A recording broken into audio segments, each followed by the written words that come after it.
What if the tiniest creature held the power to awaken something older than time itself? This is not the fable you were told as a child. This is a lion and the mouse like you've never heard it before, dark, unsettling, and unforgettable.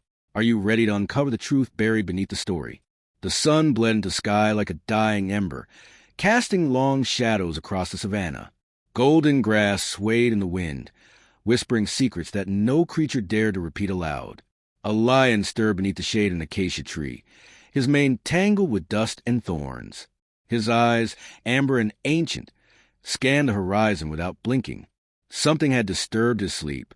A rustle, not from wind. Too deliberate, too near. The lion rose slowly, muscles rippling beneath his scarred hide.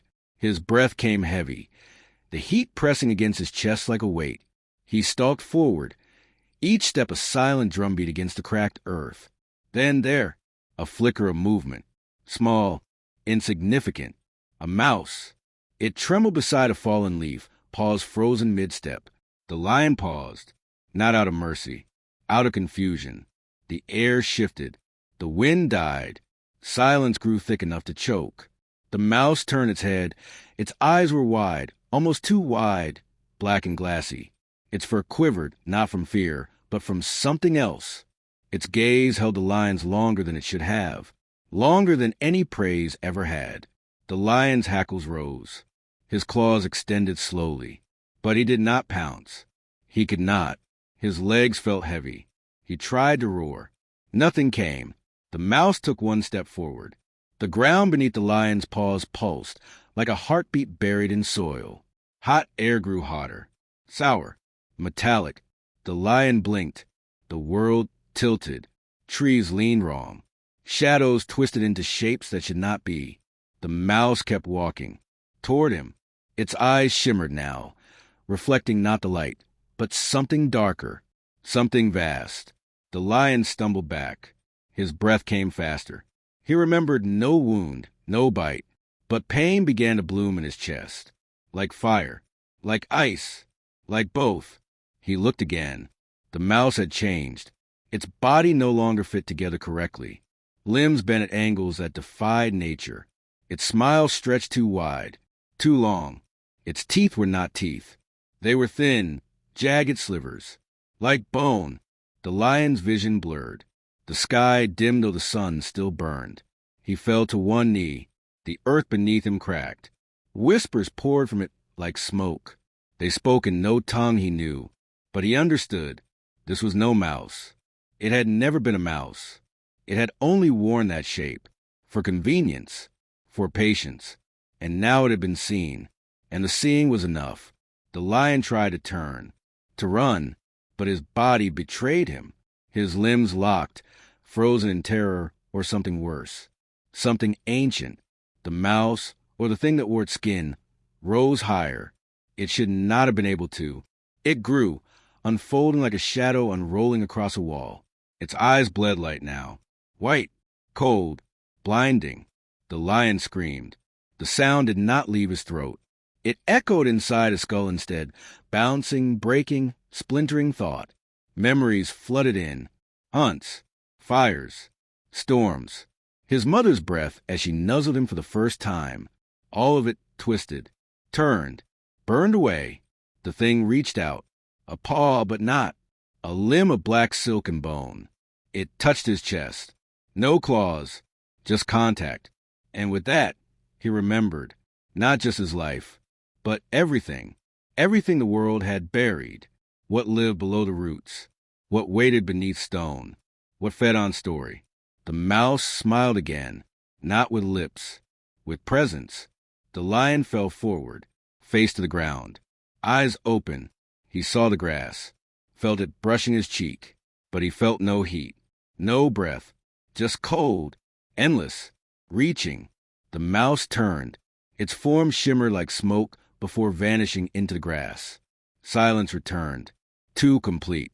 Even the wind dared not move. And the lion lay still, not dead, not alive, remembering. The earth beneath him pulsed again, slower now, measured, like a lullaby for something forgotten. His ears twitched, not from sound, from pressure, from presence. Something watched. Not from above, from below, from within. He wanted to close his eyes, but they refused, held open by unseen force, forced to witness. The sky overhead darkened without clouds. Color drained from it, leaving a flat, gray canvas. The world was unraveling, quietly, precisely, like thread pulled from cloth. The lion could still think, but the thoughts were not his own. They came too fast, too sharp, too old. They spoke of things with no name, of doors that never opened, of teeth without mouths. He tried to remember his name. Only silence answered. Then movement, not in the grass. In the air itself, a shimmer, a ripple. The mouse returned, but it was not walking. It glided, bent the air around it like heat over stone. Its form flickered between shapes. Rodent, worm, bird, flame. None held for long. None were real. The lion was lifted, not by paws, by will, by intention. His body hung like a puppet with cut strings. He hovered above the ground, weightless, rootless. The mouse opened its mouth. Inside, not tongue, not voice, just a void, a shape of absence. And from it came a hum, low, soft, unnatural. It burrowed into the lion's chest, vibrating in his bones, spilling into his heart. The world tilted again. This time it did not return. The lion was falling now, not through space, through memory, through time, through himself. He saw the beginning. He saw the end. And somewhere in between, the mouse watched. The fall had no bottom, only layers, each one thinner, colder, more silent. The lion's roars echoed behind him now, distant, muffled, like the cries of another, someone he once was, or never was. The hum deepened. It became a voice, not made of sound, but shape. It carved itself into his thoughts, each word a cut, each pause a wound. You were chosen, the voice said, not in comfort, not in pride, in finality, like stone being placed on a grave. The lion did not answer. He could not. His mouth was no longer his own. His eyes no longer looked outward. They saw into the center of everything. And at that center, the mouse sat, waiting, smiling, not with joy, but with hunger, a hunger that did not end in the stomach. It ended in meaning. The lion understood now. He had never spared the mouse.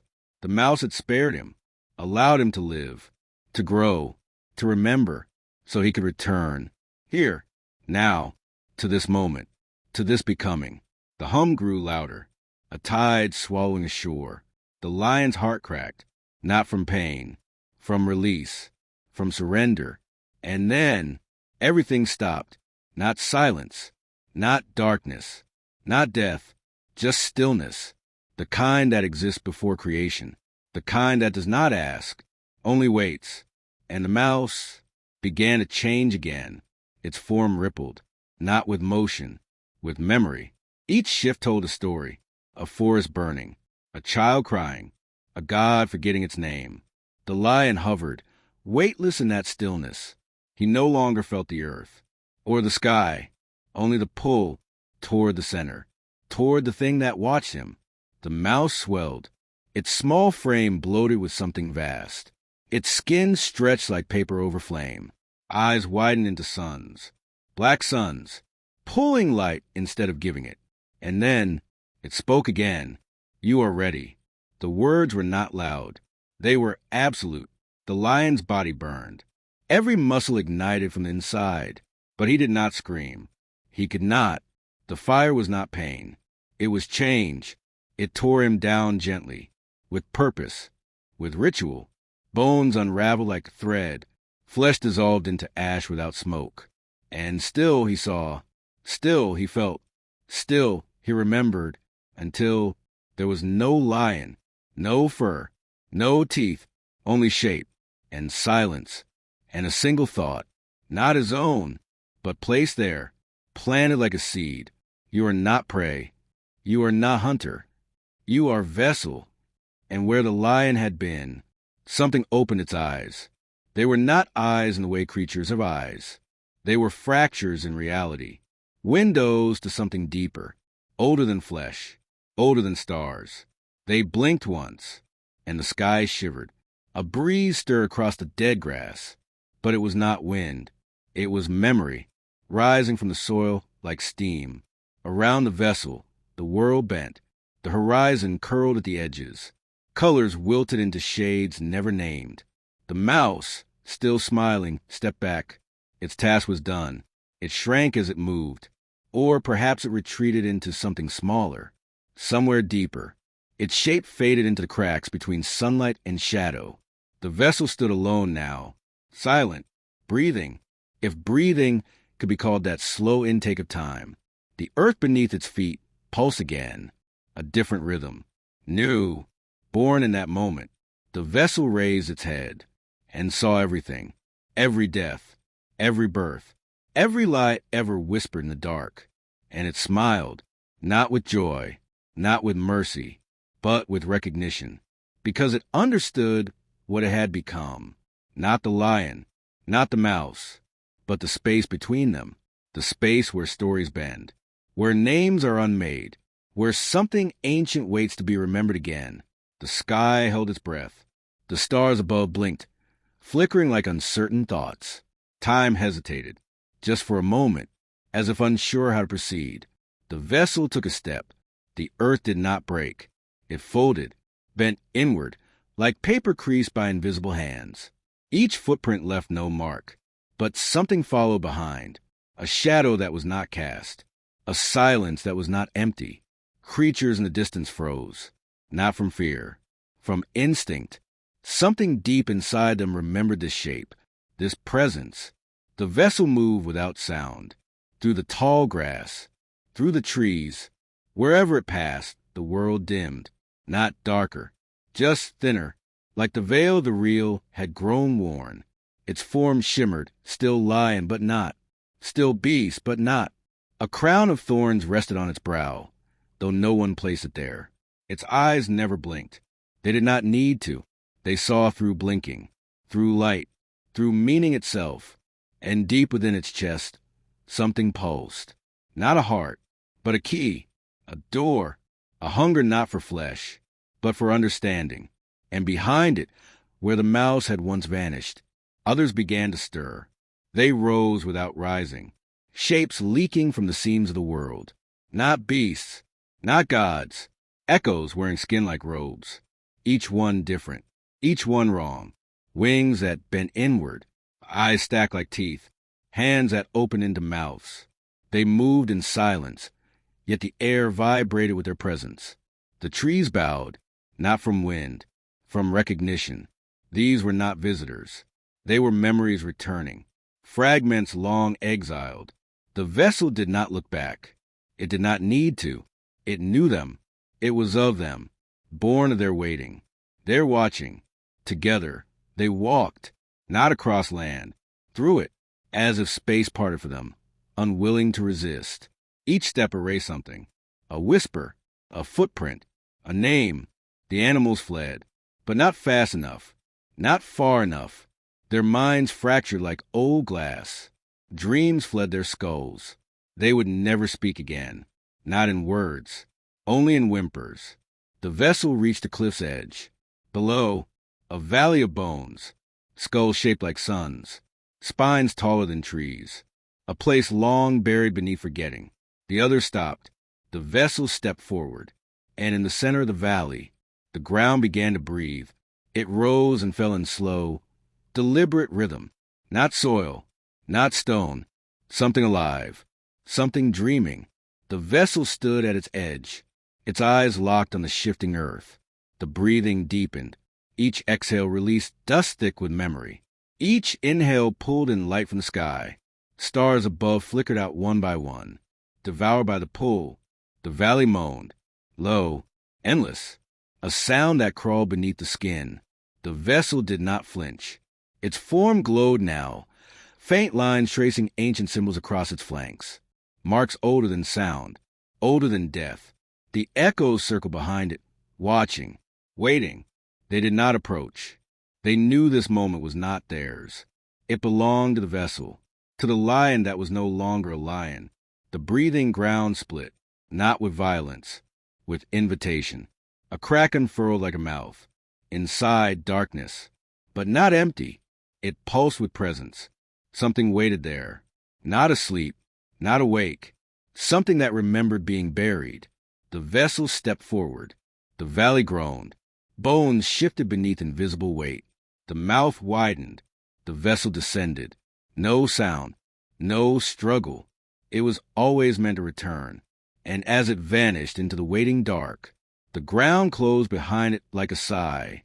The echoes did not move. They remained at the cliff's edge, unblinking, unbreathing. Their forms flickered in the dim light, unraveling at the edges. One by one, they turned their faces downward, toward the valley, toward the breath that had stopped. Silence bloomed, heavy, complete. Then the earth shuddered, not violently, like something shifting beneath thick blankets of time. A light seeped from the crack that had closed, thin, colorless, but endless. It licked the bones. It stretched toward the echoes. They recoiled, not in fear, in awe, in recognition. The light was not light. It was voice. It was will. It called no name, but all of them heard it and understood. Below, in the deep places no claw or word could reach, the vessel was no longer falling. It was floating, cradled by the dark, wrapped in layers of silence and thought. And in that womb of unbeing, it opened its mouth and sang. The sound was not music. It was shape. It curved through the dark like smoke finding its way through stone. It pulled at the void, and the void responded, not with sound, but with memory. 1,000,000 lifetimes unfurled like petals, each one blooming, dying, blooming again. The vessel's song wove through them, binding, unbinding, rewriting. Far above, the sky split, a thin crack across the heavens. From it, something ancient peered through. No eyes, only awareness, a gaze that had waited since the first lie. The echoes fell to their knees. Their forms shimmered, folding into themselves like paper caught in fire. They wept without tears. They howled without mouths. The song reached them, wrapped around them, lifted them, broke them. One by one, they began to dissolve. Not in pain, in purpose. They gave themselves to the song. Their histories, their shapes, their silence.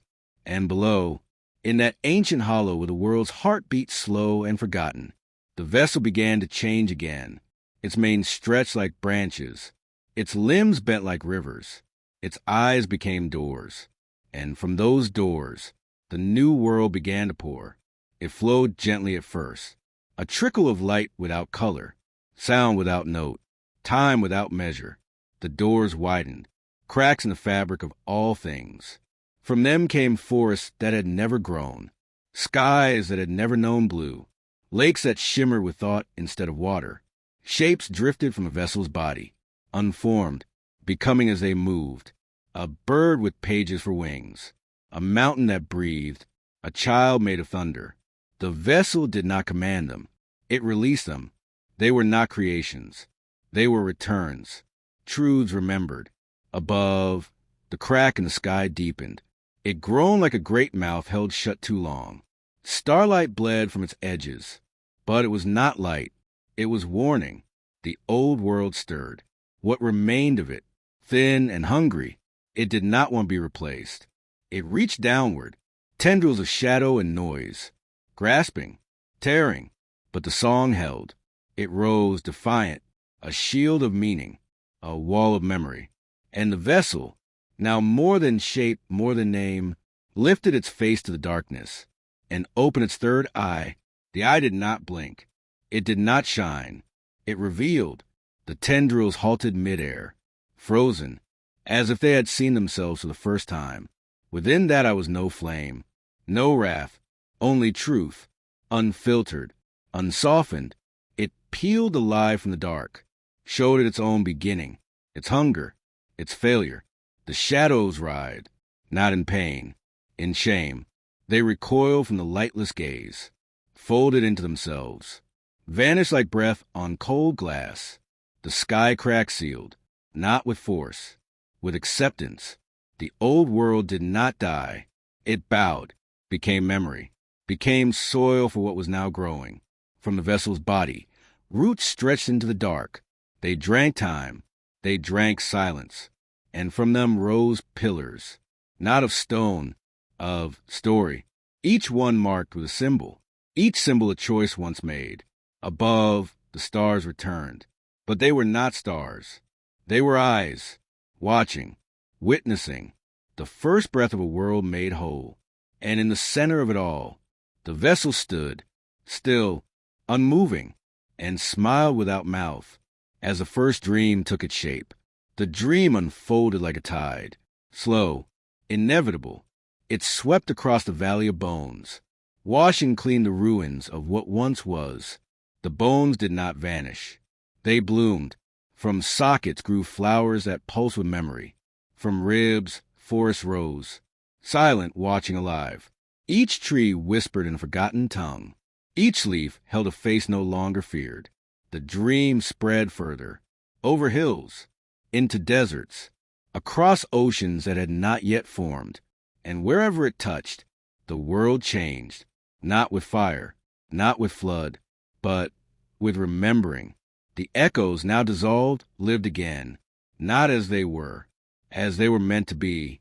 They rose as wind, as color, as rhythm in the blood of mountains. And above them all, the vessel remained, not watching, not ruling, being a center without edge, a flame without heat. It did not speak. It did not need to. The world spoke now, with every breath, with every heartbeat.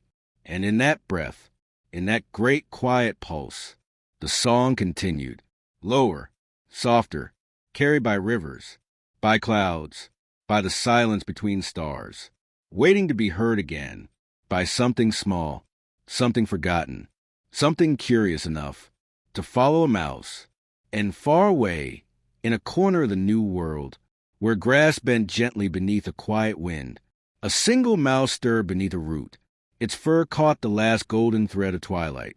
Its whiskers twitched, sensing something old in the air. It paused, listened, not for danger, for rhythm, for the faint echo of a song hidden in the soil. It stood on its hind legs, eyes wide, not with fear, with wonder, as if remembering something it had never lived. Above it, the sky held no cracks, no fire, only stars. Still, endless, patient, the mouse turned slowly and walked into the tall grass. One step, then another, not fleeing, not searching, just moving, because stories do not end. They return, they wait, they hum through the floorboards of the world, waiting to be heard, again,